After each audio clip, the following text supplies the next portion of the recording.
Listening to Euphoria today made me put on a green suit. How you felt about that? Oh, man. It was interesting. It was interesting. Did you like it? I thought it was cool. Who's winning? How about that? That's a better question. Who's winning the battle to you right now? Oh, man. Drake is definitely winning from an MC standpoint. You know, it took a while for us to get the record from Kendrick, and when you wait a while, it gotta be like out of this world.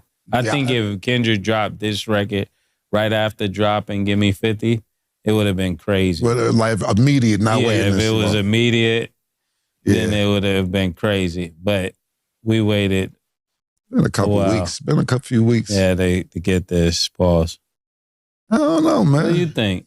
I think Drake is winning. Euphoria didn't really, it didn't really move me. I'm not saying, because you know why I'm expecting lyrics from Kendrick Lamar. It isn't like I'm not saying he's a lyricist, so you're expecting certain things, and song was kind of long, took too long to came out, pause. And I'm not saying it's bad. I'm just, if you ask me, it was a good record. It was a good record, but it was a good record that we waited a while for. We didn't wait a while for a good record. Sometimes if you wait, you still can pop off. The Oracle came out 2 years later, 4 years later. Shit was hot. Sometimes when you wait, it's still hot though. There's certain thing you gotta have in a record that Kendrick doesn't have in his record. Like you gotta school these niggas. You gotta go, man. Like you gotta say something that make look at the different. You know what I'm saying? And when he did the I don't want to hear you say, it was like that was an angle we already heard before. Yeah. No different than when you said Curtis. Like whole shit is like, bro, and I was talking to somebody, I'm not saying this rap beef going on right now is not interesting and something entertaining, but you know, when we was doing rap, this is not just me and you, I'm just saying in general, people have the potential to die, like literally, or seriously hurt. And I just don't feel that in these battles. And I'm not promoting that somebody got hurt. I'm happy that somebody might not. Nobody will get hurt. Hopefully nobody will. Yeah. But it just felt like dangerous. This doesn't feel like dangerous atmosphere to me. And it's entertaining to listen to, but that's what I say. It was a pop-out concert, and there's people posting pictures like you were in the crowd at the pop-up. And I didn't know if that was you because I didn't speak to you over the weekend. So I said, did Killer go to the pop-up? With Kendrick Lamar? With Kendrick Lamar. We had a show since then. That was last Wednesday. That was in the middle of the week, Murder. Yeah, Murder. Come on now, Murder. I know, but you, Killer, you know, you fly in and out. We both fly in and out. I don't know. People want to know. There's people trying to put you in the crowd, you know? I wasn't there, no. The concert looked lit. Matter of fact, we came into work, Stat asked me if I didn't even know nothing about it, to be honest, and then the next day I watched it. It was lit. I wasn't there, but it looked like a really good concert. I wasn't there. Yeah, I would have liked to went to that though. It was lit. It looked really nice. It looked really good. You know one thing what I'll say about this shit though is that yo, it is so easy. And I'm not saying easy because like Kendrick Lamar is like one super great artist of this generation, and for last 15 years or so, you know, we've been rapping for 25, almost 30 joints. So this last 12 to 15 years, he's really been killing. But it's one thing, and I don't know if the West Coast know this. The East Coast don't be on it like the West Coast. The West Coast, yo, niggas say something, niggas playing with the West Coast.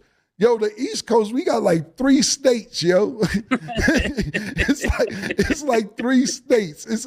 It's Connecticut. Well, you know, we ain't Maine and all that, but we gonna say Connecticut, New York, Pennsylvania, and then when it get to like Maryland and DC, it gets shaky because they got the go-go music.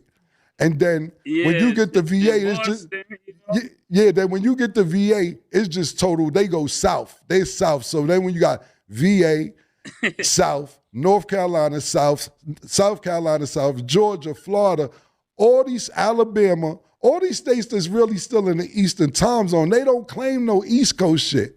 They don't. Even Ohio, they say they in the Midwest. This shit's a 5.5 hour drive from New York. So when niggas be like, niggas better not play at that West Coast, you got Washington State, Portland, Nevada, California, New Mexico, Arizona, Wyoming. It's like, them niggas stick together with that shit, B. For years, though, it ain't even nothing new. This has been going on since beginning of time. We don't have that luxury, man. We can't be like, yeah, where the East Coast at? Niggas is not sticking together. They're not. They're not, my nigga. What's up, everybody? This is the world famous Ed Lover, and you are watching Forgotten Kings TV. That's right, Forgotten Kings TV. Come on, son. Let's talk about it, y'all. Last week, Kendrick Lamar celebrated Juneteenth, or we should now call the day of Drake's funeral, with the Ken and Friends pop-out event, right? Since then, people have been celebrating on the West Coast, not just the West Coast, all over. Let's just be clear. This is a smash hit, probably the biggest hit thus far of the year, while now being exposed, right? A lot of relationships. And this is what happens when a beef, right, to this magnitude with these artists, the biggest of the biggest, you know, they go head to head, and this should be a lesson to those who are quick to draw the line in the sand early, right? Instead of just sitting back and letting, you know, the battle speak for itself. See, I had to speak on this because we're not going to act like there is no bias when it comes to just East Coast, West Coast, down South. Listen, it exists, right, in all areas, rightfully so. But Mase and Cam, come on, they jumped out there early with the OVO jackets. So initially, people already knew they didn't want to, you know, really address this, you know what I'm saying, with their own opinion without having to avoid criticism. That's a slippery slope when you're on these platforms. You can give your opinion, but when you receive criticism, that's when it becomes an issue. For some, not all, right? But when it comes to Kendrick, a lot of people jumped off the, you know what I'm saying? They jumped off the ship early, man. They was like, Drake was up after the leak / drop and Give Me 50, was it an AI record? People was uncertain. You know what I mean? After Drake released, then he continued to instigate Kendrick Lamar over and over again. You know what I mean? He does the AI Pac Snoop. I mean, he was just pushing buttons. And then you have those Marlon Rory. Then you have academics and those constantly just trying to bait a response, and including Mase. You know, they had Drake up. And then when Kendrick finally hits the button, it's a problem. Now you got people on social media talking about Kendrick Lamar is milking this moment. Are you serious? This is how bad it's gotten, y'all. I ain't gonna lie, Drake, your fan base is probably one of the worst I've ever seen, at least in, you know, a rap battle, because people are still online trying to create new narratives to take away from this closed casket. Let's just be clear. Ever since Drake dropped The Family Matters, everyone was so happy for that record.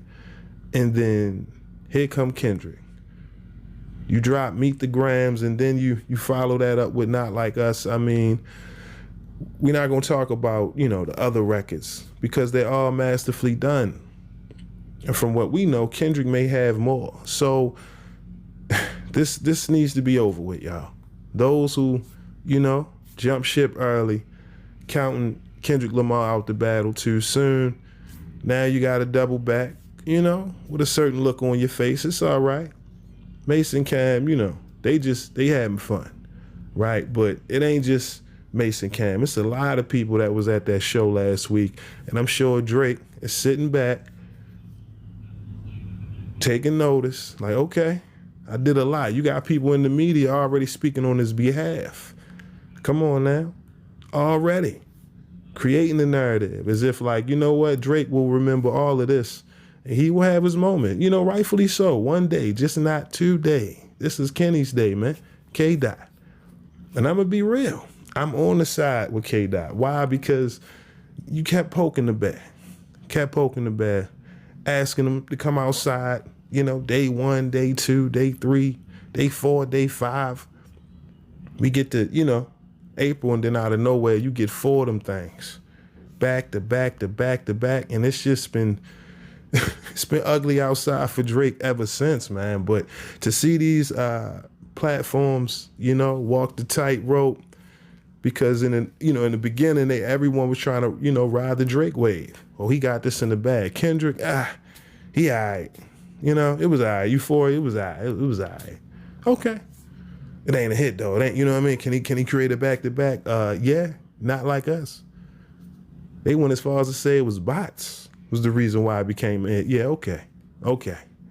We gonna just act like that's what it is, man. Y'all gotta stop. Drake is, you know, it's a L. We know that. You know what I mean? Can he bounce back? Who knows, man? Who knows? But like I said, a lot of people got exposed that night, a lot of relationships. And I know what people think. I mean, come on, we can't just support, you know what I mean, good music, good hit. No. This is, come on. Drake, a lot of people have been benefiting off the Drake brand, right? And it's mutual. It ain't just one-sided. People don't just benefit from the Drake brand. You know, Drake in return, he gets to be able to, you know, stay relevant, being a part of the next sound, the next wave. So it goes hand in hand. But I just love sitting back watching how Kenny just turned the tide, and it's been ugly ever since. And people, it's just hard to just give it up and say, yo, he just destroyed Drake. We've never seen nothing like this from Drake and his brand. Usually he has the upper hand. But they ain't gonna say that. They not gonna admit the biasness that exists, you know what I'm saying, with the Drake brand. It's just like LeBron. You know those in media. They gonna speak up on his behalf. Well, now you still got people, Act, Maul, and Roy, you know, platforms, speaking up on Drake's behalf as if this isn't over. We done. Of course, until the official video drops. But after that, I'm curious to see, you know, how many more people will try to act as if Kendrick ain't just body Drake with ease. With ease. All music. No posts, no captions, no duck faces, no duck poses. You know what I mean? No Insta threats. Kendrick dropped music and got the hell up out of there. And in the meantime, he united everyone on the West. You know what I mean? He trying to create his own California love. You know what I mean? Gangsta party. You got to sit back and just be amazed at what just happened. This is the art of war. And Drake just lost. Money couldn't save him. The relationships couldn't save him. The media biasness couldn't save him. In the end, he had to outbar this man. And he couldn't. He couldn't. He dropped the record. Didn't work. Did the BBL Drizzy record. Didn't work. So now he got to go back, disappear for a minute, regroup, and, you know, get back to rapping. That's all I want to hear from Drake. If it ain't about rapping, like he, you know, the people know him to be early in his career, a rapper, then I don't know where we go with Drake and his brand. But again, y'all let me know. What are your thoughts on Mase and Cam's somewhat reaction, right? Do you agree when I say that a lot of people are, you know, walking a tightrope, not trying to expose, you know, their hand in this Kendrick and Drake beef? Because I'm telling you, this week, it's been crazy. A lot of people just been silent, as if what Kendrick just did wasn't the biggest, most viralest moment last week. You just come to work the next day like, did you see what happened? Nah, I ain't know nothing about it. Yeah, okay. All right. But y'all, let me know your thoughts on this whole beef between Kendrick and Drake. Again, what do you think Drake should do to bounce back? Can he bounce back from this? Is this the end of the Drake run as we know it? Again, let me know your thoughts down in the comment section below. But that's all I got for y'all today. My name is SenseiRip. Till next time. Peace. Listen, man, when people tell you leave him the hell alone, leave him alone. Because when he come outside, everybody goes. Simple as that. So just leave people alone, you know? Choose your battles wisely. That's what I'll say. But I'm out, y'all. Peace. Y'all know the MREC room etiquette. Peace. You now tuned in to MREC TV.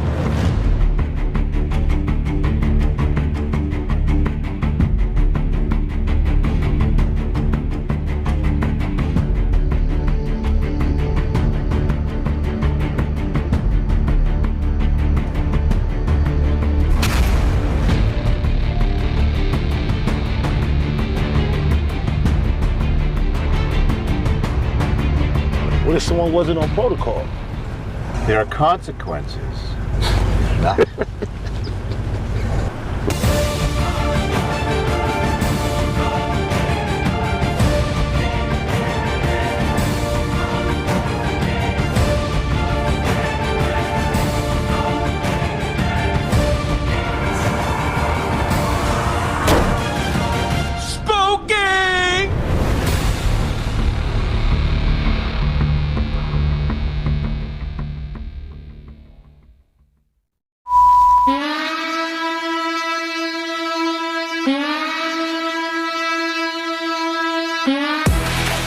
We the Knockout Kings of Comedy. This your boy, Reggie Curl, you know what I'm saying? This is my cousin, Stroncho, you know what I'm saying? We coming by.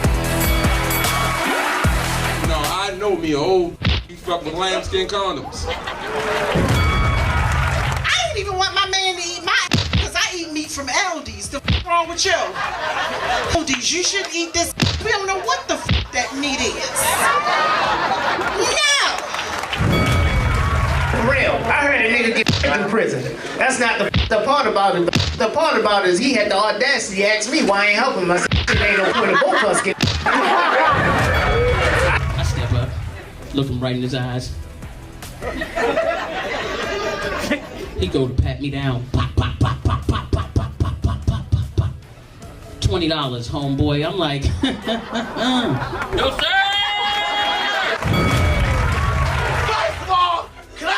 Personal question. Is this microphone really necessary at this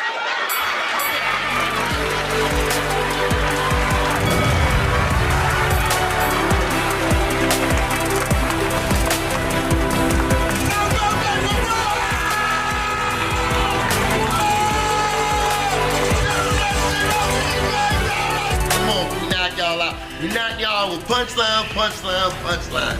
You know how we turn. Give me a second.